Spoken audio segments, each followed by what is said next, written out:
Next fight up, we have got Cortney Casey coming in here against Priscila Cachoeira. Women's fight here in the flyweight division. Cortney Casey has the most uninspiring record of 9-8-0 on the UFC roster. We've got Priscila Cachoeira at 9-3-0. And records aside, in women's MMA, the records are the worst thing you could possibly do to look at how these fights are going to play out, because Cortney Casey is just so much the better fighter. Even though she's almost a 500 fighter in the UFC, she is miles above where Priscila is, in my opinion. What do you think, James?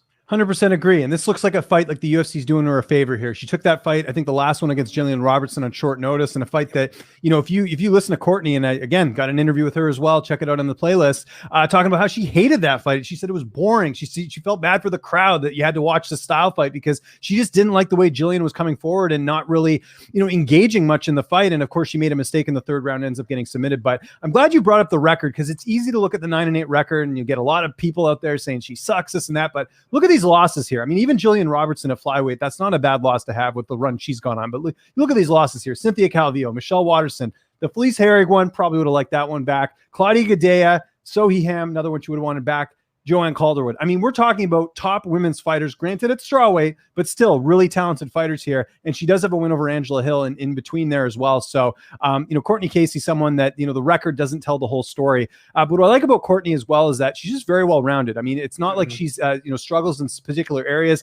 The fact that she got submitted in her last fight, how many submission wins does she have? She has a ton in her career. She's actually one of the few fighters to submit Randa Marcos. If you remember years ago, she did that. And Randa's an extremely tough fighter to finish. I think Mackenzie Dern's the only other fighter to finish her in the octagon as well. But like I said, this looks like kind of a bounce back fight for Cortney. I think they like the fact she's taking fights. It's going to be her third fight this year. The UFC, they like fighters that are staying active. Cachoeira has really shown not much of anything, although I do feel bad. Her debut was against Valentina. You remember how much of a one-sided fight that was. But I think what we've learned with her is that she just can't hack it with a lot of the fighters. I mean, she got the win over Shauna Dobson in her last fight, but I mean, other than that, she really hasn't looked that great. A little bit older, 32 years old. I like Casey a lot in this fight. The question is, does she finish?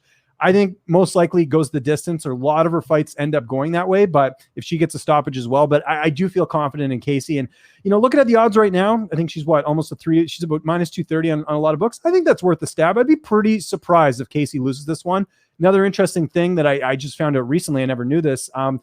Casey, I guess, is not part of Fight Ready. I assume she was, because a lot of those fighters that left the lab ended up training there. What Cortney's done basically is she's linked up with her old coach, and she kind of does like a custom training camp. So that could be good. That could be bad. The bad side of it, obviously, you're not working with, some of the great training partners that she could have at, say, like a Fight Ready. But on the flip side, I mean, everything's about her. It's not like being at a big gym and you get lost in the shuffles. So make that what you will. Like I said, I did interview her on my channel, youtube.com/LynchOnSports, to get some insight there. But I think this is Casey's fight to lose. That's how I look at this. I'm right there with you. And at first, when I first looked at this line, I went, shit, laying 250 on Cortney Casey, you won't catch me dead doing that. And then I watched the tape and I was like, oh geez, I might lay 200 with Cortney Casey. There's been some weird move of money coming in on Priscila Cachoeira. However, she opened up, I mean, I guess it's just kind of ping-ponged around. She opened up around plus 200. She spiked up about plus 210. She's down to about plus 190. I don't get it.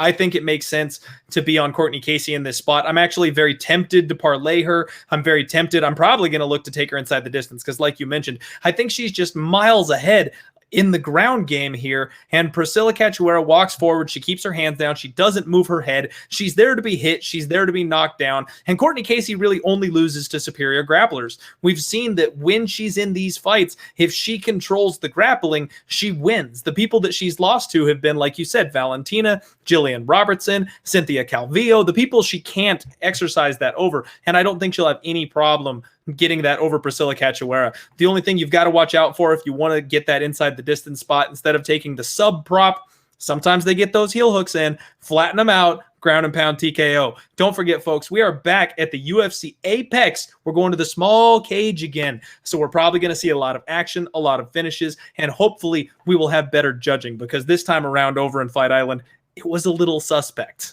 Yeah, no, totally agree with that. I want to give a shout out, my boy DFS in the numbers DFS by the numbers hanging out in the chat. That's how that was supposed to go. Sounded better in my head than it came out of the mouth. Glad to see. Now, I'm trying to dissect this here. Johns is going to give Natividad the fight that he wants. I assume that means you're with me Natividad, but just try, let me know. Hit me up in the chat here.